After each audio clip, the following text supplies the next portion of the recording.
As the charge nurse on duty, write a letter to the family's local maternal and child health nurse, outlining relevant information and requesting follow-up on discharge. Address is given. So we are writing this letter to the family's local maternal and child health nurse. The health center is familiar with this patient or with this patient's family. Now, if we are reading the discharge plan, it's given daily Silvazine dressings, no discharge medications, monitor mother's mental state, introduce to local supporters, appointment with local financial counselor for financial problems. Right. Local supports like mother's group or activities, local childcare center. Right. Let's go up. It's given that you are the charge nurse on duty at the children's hospital. You have been caring for this patient, Anne. She's an infant. Her name is Anne Bartlett. Age 22 months. Next of kin is her mother, Christine Bartlett. Admission date, discharge date is given. She was admitted on 16th March and she is being discharged on 22 March. Let's consider it as today's date. She was diagnosed with second-degree burns to the right trunk and arm following an accidental scalding with hot water.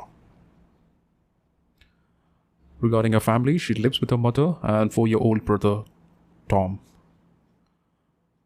Her mother, 28 years, has separated from her husband 4 months ago. Financial difficulties. She has financial difficulties following the separation. The family lives in 3-bedroomed house in new housing development. Well, that's not important. We can avoid that. Family relying on public transport. Even that's not important. We can avoid that. Socially isolated. Christine's parents are living in the state and she has only few friends. Christine appears to be depressed and children spend alternate weekends with father. We can avoid that. We also need to emphasize on her mother. No significant medical history, nothing. Regarding her nursing management, she was treated with daily Silvazine dressings, which has to be continued after the discharge. That's what we understand from the discharge plan. Intravenous fluids for 24 hours post-admission and then oral fluids, prophylactic antibiotic cover and analgesia. Mother referred to hospital social work. Right. So let's write this letter. As always, we'll write the address. Greenville Maternal and Child Health Center, Main Road, Greenville. We'll leave a line. Today's date. We'll leave a line again.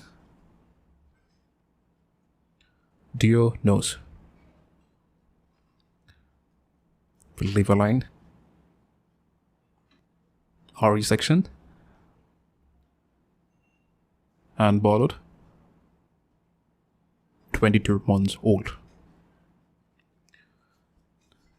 Let's leave a line and write the introduction. In the introduction, we will write we'll write the diagnosis in the introduction and definitely the purpose for writing this letter. This family is a known family to the health center. So it would be better if we include that in the introduction. Anne Bartlett, a known infant to your health center, is recovering from second-degree burns. The family requires your continued care and support following Anne's discharge from the hospital today.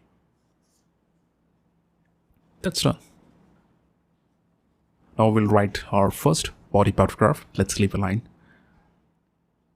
Now, how to begin this first body paragraph and what we should include in this paragraph. As we have written the diagnosis in the introduction, we have just written an overview.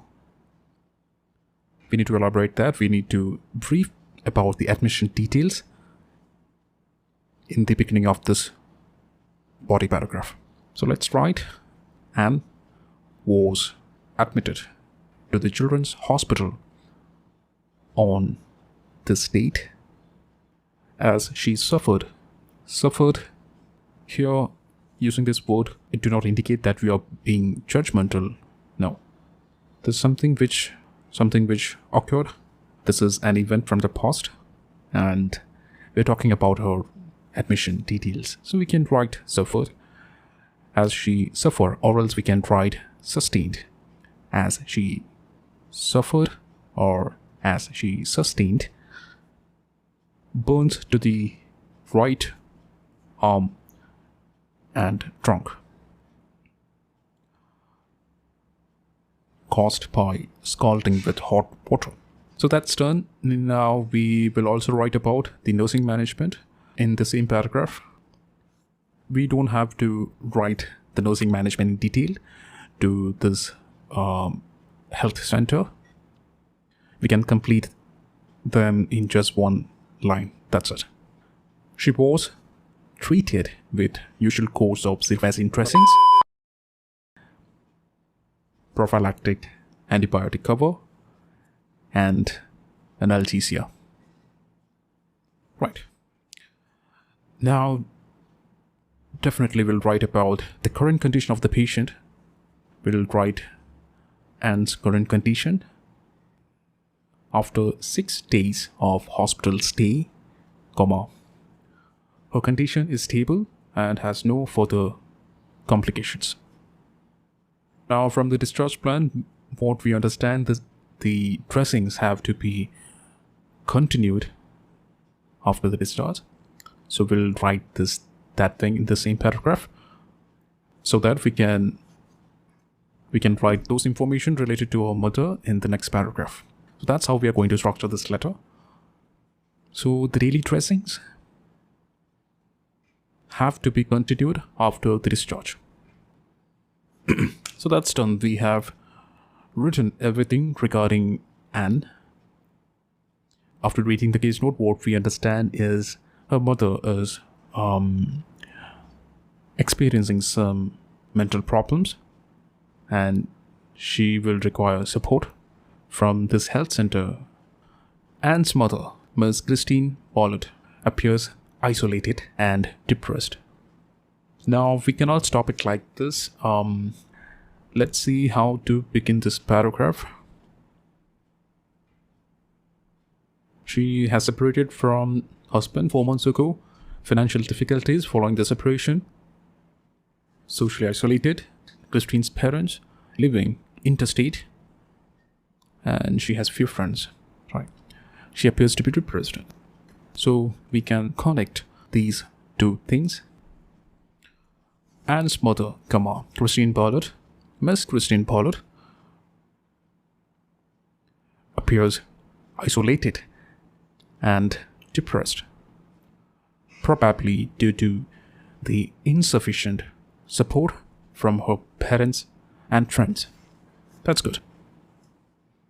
Now from the nursing management, we can see that she was referred to the hospital social worker. So we can write this thing here, right after this. She was therefore referred to our hospital social worker. Full stop, that's done. Right, after that, financial difficulties. From the discharge plan, we understand that she needs an appointment with the local financial counselor due to her financial problems. Here it's given that she is having financial problems. She has been experiencing financial problems, financial difficulties following separation from her husband. So we can connect these two things. As she has recently separated from her husband, she also runs into financial problems. Full stop. That's done. Now we can request them for the arrangements and appointments to be made for Christine. It would be beneficial for Ms. Pollard if you could keep monitoring her mental status and introduce her to local childcare center and social groups to reduce her problems related to isolation. As well as this, she requires an appointment with a financial counselor for managing her current financial insecurities. That's done.